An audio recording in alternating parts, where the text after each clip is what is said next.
Thank you very much. I didn't know what to expect from tonight, man, but it's been a very emotional night, man. I wasn't expecting that, for sure. You know, we were rehearsing in the Joe Henderson lab yesterday, which reminds me, can I put this down someplace here? I'm so afraid I'm going to drop it. We were rehearsing in the Joe Henderson lab, and it reminded me of a little story. Hope you haven't heard it before. Back in Detroit, when I was 14 years old in 1966, my mom made me run errands with her one Sunday. And, you know, I wanted to be hanging out with my friends at the mall, and I was just being a grumpy little pain in the ass kid, right? And she got disgusted with it. She finally stopped dragging me into stores, and she just let me sit in the car with the engine running so that I could listen to the radio. And I was playing with the dial that Sunday, and I stumbled upon the Detroit jazz station, WCHD, and the great legendary DJ Ed Love. Y'all know Ed Love, good. And he was playing a song which I later learned was a Blue Note track by Joe Henderson called Mode for Joe. And I landed on the station just as the sax solo was beginning.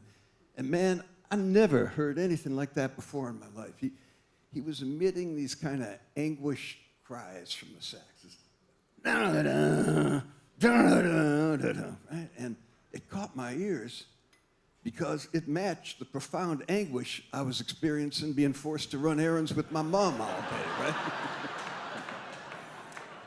But about 20 seconds into the solo, the drummer, Joe Chambers, starts grooving on that ride cymbal he had. He still has it, by the way. And eventually, Joe Henderson calms down and joins him, and they start swinging like crazy. And in that moment, the music delivered a very clear message, a nonverbal message. Joe Henderson was telling me, Don, you got to groove in the face of adversity. And, right? And when that clicked, man, it turned my mood around 180 degrees, like in a couple of minutes. And I wasn't pissed off anymore. By the time my mom got back in the car, I was a nice kid again. And it was really strong testimony to the power of this music. And right there it hit me that being part of promulgating music that could help the listeners make sense out of the chaos and the confusion of the human situation would be, you know, at least a moderately worthwhile calling. And that's really all I ever tried to do. And it happens to be the same thing that SFJAZZ does, which is why being here tonight means so much to me.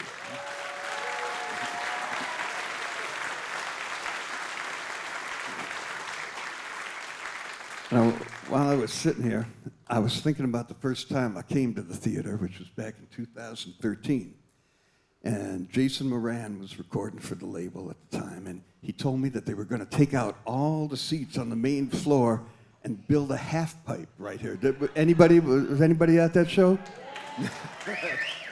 And his band was going to jam with the skateboarders, right? So like this I got to see, right? So I got in a plane, flew right up here. And sure enough, they built the half pipe, and the skaters start, and the band starts.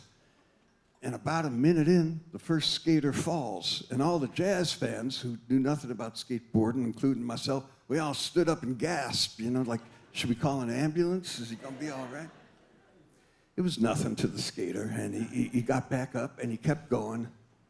After a couple of minutes, it became clear that the skaters weren't doing any pre-planned routines.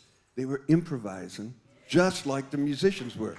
In fact, it didn't take very long to figure out that the two seemingly disparate disciplines were not only kind of identical, but they were totally connected. And it became this beautiful improvised ballet that made a powerful statement about the commonality of the human experience and about the benefits of people just getting along with each other and working together. Man, I thought Jason was a genius for having such a vision. And I thought that SFJAZZ was just the coolest venue in the world for ripping out their brand new floor and subsidizing this powerful artistic statement. So I want to thank each and every one of you for shelling out the bread and showing up here tonight to keep the doors open at this place.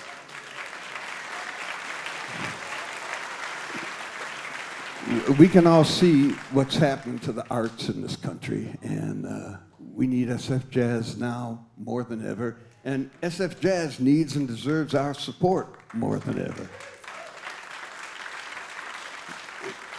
It's an incredible group here, and I want to thank this gang, particularly my old and very dear friend for some 30 years, Terence Blanchard. I love you, man.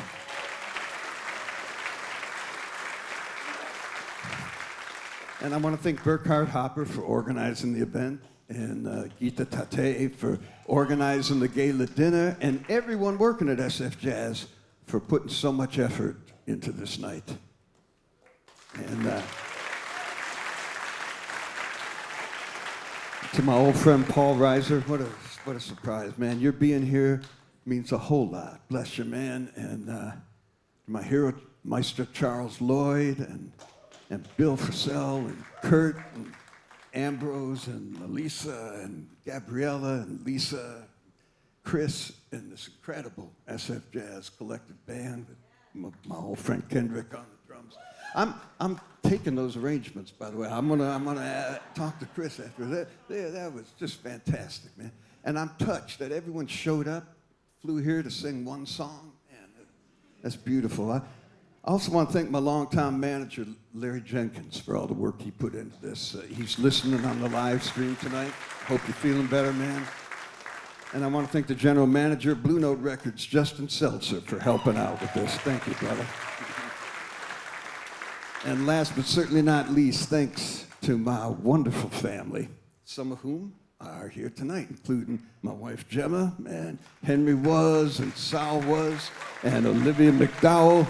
I love y'all, and thank you for a really unforgettable evening.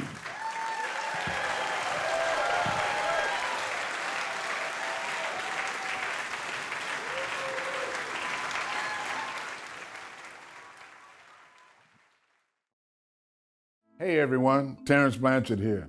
Thanks for watching this video.